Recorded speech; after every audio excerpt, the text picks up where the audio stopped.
Salut à tous. On est dimanche, il y a Loïc, Ness et moi-même, Michael. C'est les geeks du dimanche, on parle de trucs qu'on aime, on espère que vous allez les aimer aussi. C'est parti, Loïc. Alors, moi, je vais vous parler de Robot Hunter. Là, on est sur de la BD anglaise de 1978. En 1978, Star Wars vient de sortir. Alien n'est pas encore sorti. Et Robot Hunter, c'est pour les fans de AD 2000 qui pouvaient suivre du Judge Dredd ou du Juge Anderson. Il y avait aussi une autre série, donc les aventures de Sam Slade. Qui est envoyé justement pour chasser du droïde, du robot. D'ailleurs, il va y avoir une petite allusion. Il va trouver les droïdes qu'on cherche. Et donc, il va être envoyé en mission suicide sur une planète où on n'a plus de nouvelles des colons. Les robots ont pris le pouvoir. Donc, il part. Malheureusement, quand il part, on a saboté son vaisseau. Donc, quand il arrive, il y a une bulle temporelle. Il arrive sur place, il a rajeuni. Le problème, c'est que son pilote, lui aussi, a rajeuni. Mais comme il était déjà jeune, il se retrouve avec un bébé sur les bras. Donc là, on est en plein dans du Roger Rabbit. Il se retrouve avec un Mister Bébé un peu cynique qui a toute sa tête, mais par contre qui est incontinent. Est-ce qu'il fume le cigare? Il fume pas le cigare. Si, je crois qu'il fume le cigare. Ou c'est Sam Slade qui fume le cigare. Enfin, bon, jure comme un chat. En général, tout cas, il a le bébé sur l'épaule qui lui hurle des ordres. C'est plutôt amusant. Et là, on s'est fait par qui? C'est fait par justement les gars de AD 2000 de l'époque, les grands noms de l'époque qui s'occupaient de Judge Dredd, c'est-à-dire John Wagner, Alan Grant, et puis Ian Gibson qui a aussi travaillé avec Alan Moore sur la balade de Halo Jones. Ensuite, donc il arrive sur place et il va découvrir une société de robots qui est arrivée au point de la singularité. Donc les robots, on leur a dit depuis toujours que leur dieu, leur créateur, était beaucoup plus intelligent qu'eux. Et il y a eu tellement de générations de robots qui se sont écoulées que quand lui, il arrive, les robots sont déjà beaucoup plus intelligents. Le souci, c'est qu'ils ont pris, comme c'est vraiment de la BD anglaise, ils ont pris le pire de chez l'homme. L'homme les a créés à son image, mais ils ont pris le pire, c'est-à-dire qu'ils adorent, ils ont le culte du dictateur, ils ont un star system de robots. Enfin bon, c'est un peu une catastrophe ambulante. Et ce qui est intéressant, c'est que comme on est en 78, on a deux principes. Si on prend les robots, qu'on les remplace par des aliens, en fait, on se retrouve avec le scénar de Alien 2, vu qu'il n'y a plus de nouvelles des colons et qu'ils arrivent, on envoie une mission suicide pour établir l'ordre. Et le deuxième point intéressant, c'est qu'on est aussi avant Terminator, et là, on parle justement de la singularité quand les robots prennent le pouvoir, donc c'est aussi assez avant-gardiste de ce point-là. Voilà, donc c'était Robot Hunter, qui est sorti dans les années 80, brièvement, 5 épisodes tout juste, et qui a été réédité il y a quelques temps, dans des éditions anglaises qu'on peut trouver, voilà. Voilà, Robot Hunter. Ok, on enchaîne. Ness. Alors, aujourd'hui, je vais parler d'un DVD qui fait partie d'une sélection de 3 DVD que m'a prêté Loïc, des films avec Tom Hardy. Donc, j'en ai choisi 2 que j'ai vraiment aimés et je vais parler de Locke. Alors, Locke, c'est sorti en 2014 au cinéma. C'est un film écrit et réalisé par Steven Knight. Steven Knight, qui est un réalisateur, producteur et scénariste anglais. Il a fait Amazing Grace, il a écrit Amazing Grace, il a écrit Les Promesses de l'Ombre, et il a aussi co-créé la version anglaise, et je crois que c'est la première version d'ailleurs, l'original de Qui veut gagner des millions. Voilà.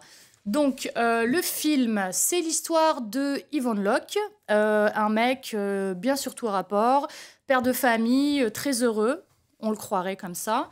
Et un soir, en rentrant de chez lui, enfin, en rentrant du travail, il prend sa voiture et il reçoit un coup de fil, et il décide de tout plaquer à cause de ce coup de fil. Alors, qui l'appelle? C'est une nana, alors au début, on ne sait pas trop qui c'est, une nana qui l'a mise enceinte et qui va accoucher. Et donc, il va la rejoindre. Et du coup, il rentre pas chez lui. Sa femme et ses enfants l'attendent et décident de pas y aller. Le lendemain, il a un super projet très, très important qui coûte des millions. Il le plaque, il le prépare pas, il décide de pas aller à son travail. Et donc, on le suit comme ça pendant 1h20 à peu près. Donc, un film en temps réel dans sa voiture. Donc, une espèce de temps réel et huis clos. Les deux, genre le truc le plus difficile à faire, 2 en 1, quoi. Donc on le voit dans sa voiture, passer des coups de fil pour gérer un peu cette situation, expliquer à sa femme pourquoi il va pas rentrer, à ses enfants aussi qui sont tout excités parce qu'il y a un match apparemment, tout le monde est très content de voir ce match ensemble. Il doit appeler ses assistants, son patron, pour leur expliquer qu'il ne peut pas aller au boulot le lendemain, qu'il lâche, mais un plan super important, et il leur dit même pas vraiment pourquoi. Donc ce gars gâche en gros toute sa vie en 1h20. Il plaque tout. Voilà. Et du coup, alors, au niveau du tournage, c'est filmé donc en huis clos dans la voiture. Malgré le fait que ce soit un huis clos, c'est très dynamique. C'est filmé un peu sur tous les angles. On le voit de l'intérieur, de l'extérieur. On le voit sur les rétros. On voit ses mains, son visage. On voit un peu les voitures qui roulent dehors. Quand on est de l'extérieur, donc il est filmé à travers le pare-brise. On a plein de jeux de lumière comme ça, et des jeux d'ombre et tout. C'est très très joli. Et donc ça bouge. Du coup, on n'est pas du tout ennuyé par la façon dont c'est filmé. Et on ressent l'angoisse. On ressent l'angoisse parce que forcément, il est dans un endroit. Donc c'est très fermé. Et en même temps, c'est super stressant parce qu'on ne sait pas trop ce qui va lui arriver, est-ce qu'il va mourir, est-ce que sa femme va le larguer, etc. Donc, moi, ce que j'ai vraiment, vraiment aimé, c'est que ce personnage qui, de prime abord, a l'air sympa comme ça, qui a vraiment foutu la merde dans sa vie, est quand même... il y a quand même une espèce de double personnalité parce qu'il essaye de tout arranger, mais en même temps, il est très, très en colère. On le voit gérer tout au téléphone très, très calmement, mais à certains moments, on le voit aussi parler avec son père qui est mort. Donc, il regarde dans le pare-brise, dans le rétro, là, qui est là. Et il parle avec son père qui est censé être assis derrière. On ne voit pas son père, hein, mais il est très en colère. Voilà, le fantôme de son père. Il l'engueule, il l'insulte. Il en veut énormément à son père qu'il a abandonné quand il était enfant, quand il était bébé d'ailleurs. Il ne veut surtout pas faire la même chose que son père.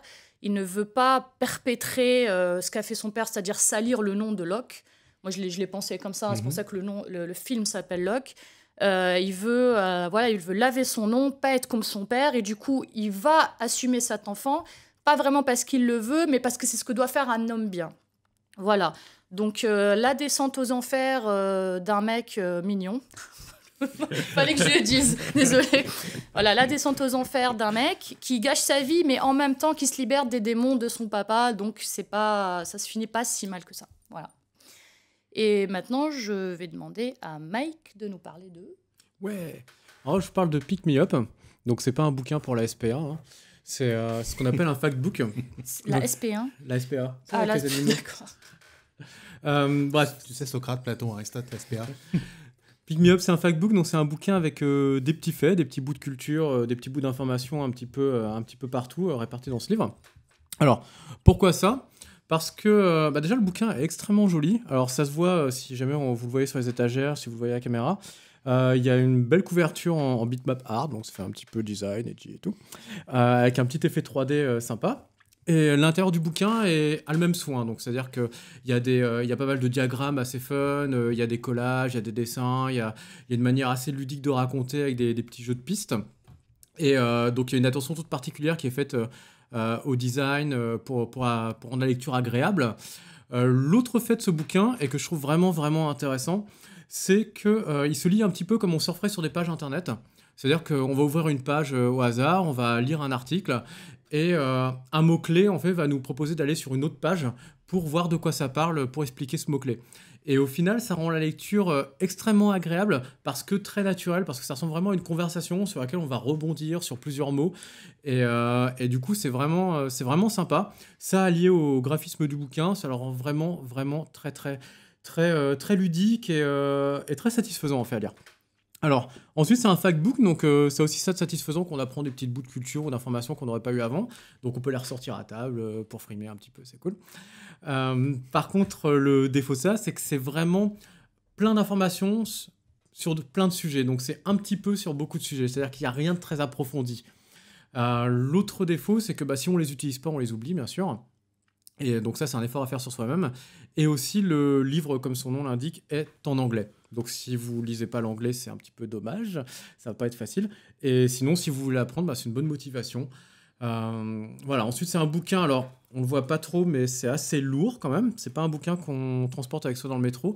Par contre, c'est parfait si vous avez un petit coin lecture dans les toilettes, c'est génial. Si vous avez une table de chevet, c'est vraiment le genre de bouquin, on l'ouvre comme ça, on prend une page au hasard, hop, on tombe à un article sur les trains dans Londres. Et puis il y a un mot souligné sur, par exemple sur l'électricité, qui dit page 300, et hop, on va page 300, et on lit un article sur l'électricité. Et ça se trouve, après, on va tomber à un truc sur les plantes, ou sur le darwinisme, ou tout et n'importe quoi.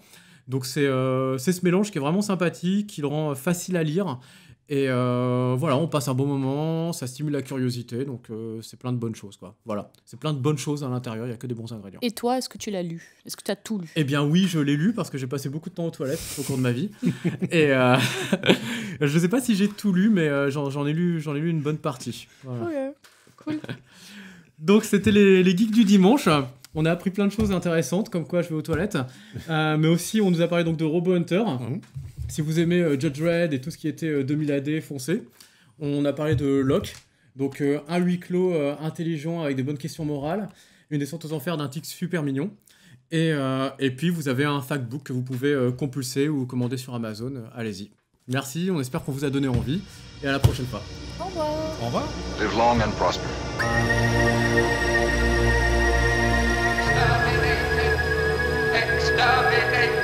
Extermination! Extermination! It's over 9,000! Mieux, non? On bafouille moins?